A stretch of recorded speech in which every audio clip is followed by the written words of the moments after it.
Sir. Ellaiah గారు ఏం పని చేసేవారు? జాబ్ చేస్తాడు సార్, గవర్నమెంట్ జాబ్. గవర్నమెంట్ జాబ్లో ఉన్నారు. ఏ డిపార్ట్మెంట్లో ఉన్నారు తల్లి? Housing corporation. Very good. జాతకం అయితే చాలా బాగుంది. ఎల్లయ్య జ్యేష్ఠ నక్షత్రం, వృశ్చిక రాశి, జన్మజాతకంలో 7.5 జరుగుతూ ఉంది ప్రజెంటు, శని దోషం. కానీ ఇక్కడ జన్మజాతకంలో కుటుంబస్తుల నుంచినే చాలా మానసికంగా బాధపడతారు అని వచ్చింది తల్లి. అవును గురుజీ. తోడ పుట్టిన వాళ్ళే మోసం చేస్తారు అని చూపిస్తుంది. అవును గురుగారు. ఏం తెలుసుకోవాలి చెప్పమ్మా? మాకు చాలా ఇబ్బందులు ఉన్నాయి గురుగారు ఆర్థికంగా. జాబ్ చేస్తాడు కానీ ఎంత వచ్చినా కూడా అప్పులకే సరిపోతా ఉంటది. కానీ అప్పులు ఎందుకు అయ్యాయి? అప్పులు అంటే గురుగారు 2011లో అత్తమామ ప్లేస్ లో 70 గజాలలో ఇల్లు కట్టుకున్నాం గురుగారు. అంతకుముందు కిరాయికి ఉండేది.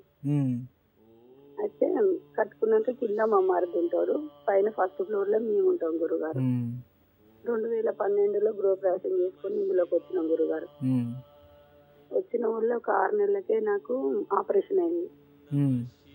నా ఆపరేషన్ తోటి కష్టాలు మొదలైనాయి గురుగారు.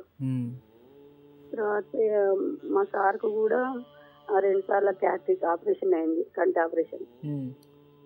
తర్వాత మా అబ్బాయికి యాక్సిడెంట్ అయింది 2015లో. అప్పటి వరకు కొంచెం నార్మల్ గానే ఉండేది సమస్యలు. మా అబ్బాయికి యాక్సిడెంట్ అయినాక ఇక బాగా అప్పులు బాగా పెరిగిపోయినాయి గురుగారు. ఇక మాకు చాలా కష్టాలు ఉన్నాయి. మాకు ఆర్థిక సమస్యలు పోయి మా సార్కు మళ్ళీ రీసెంట్ గా 2016లోనే ఆపరేషన్ అయింది గురుగారు. అంటే ఇప్పుడు దాకా 2 సార్లు అయిందా 3 సార్లు అయిందా ఆపరేషన్లు? అంటే కంటికి 2 సార్లు అయింది. కంటికి తర్వాత ఇది కిడ్నీ స్టోనా, gall bladder stone? Gall bladder stone, gall bladder stone ఒకసారి అర్నియా 2 అయింది. 2 అయినాయి గురుగారు. అంటే ఇదంతా మీరు ఆ ఇంటికి వెళ్ళిన తర్వాత ఇలా జరుగుతుంది అని అనిపిస్తుందమ్మా? అంటే అంత ముందు కూడా ఇబ్బందులే ఉండేది కానీ కొంచెం తక్కువ ఉండేది గురుగారు. ఈ ఇంట్లోకి వచ్చినాక ఎక్కువ అయిపోయినాయి. అందరికి ఎప్పుడు ఆరోగ్యం మంచిగా ఉండదు, ఏదో చేద్దామంటే ఏది కాదు. డబ్బులు ఎంత వచ్చినా కూడా అసలు ఈ రోజు వస్తాయి తెల్లారి వరకు ఉండేవి గురుగారు. తర్వాత మళ్ళీ తెచ్చిన వాటికి మళ్ళీ అప్పు తీసుకొని మళ్ళీ ఇంట్రెస్ట్లు కట్టడం. అంటే సంపాదన చేసిందంటే మిత్తిలు కట్టుకోవడానికే సరిపోతుంది, ఇంక అప్పు ఎలా తిరుపుతారు? ఇంకేదైనా ఎమర్జెన్సీ పడితే మళ్ళీ అప్ చేయాలి. అవును గురుగారు. ఇంకా ఎంజాయ్. ఇప్పుడు డ్యూటీకి వెళ్తూ ఉన్నారా ఎల్లయ్య గారు? వెళ్తాడు గురుగారు. వెళ్తున్నారు. సరే తల్లి, మంచిది. నేను కొన్ని పరిహారాలు చెప్తాను. ఫస్ట్ ఆరోగ్యం సరిపోవాలి ఇంట్లో ఉండేవారికి, సరేనా? మీ భర్తకి ఇప్పుడు 7.5 వేరే జరుగుతూ ఉంది. ఇంకా దాదాపు 2 సంవత్సరాలు, దాదాపు 3 సంవత్సరాలు అనుకోండి.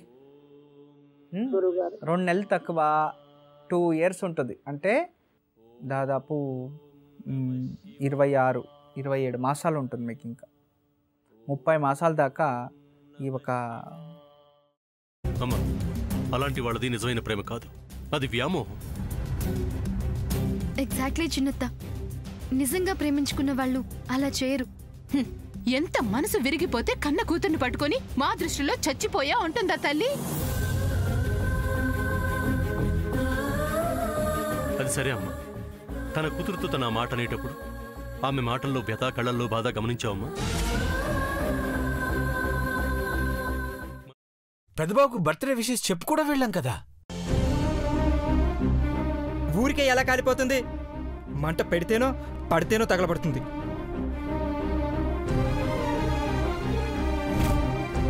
కరెక్ట్ చిన్నబాబు, నీకొచ్చినట్టే నాకు డౌట్ వచ్చింది. పార్వతే షర్టును తగలబెట్టిందనుకుంటా.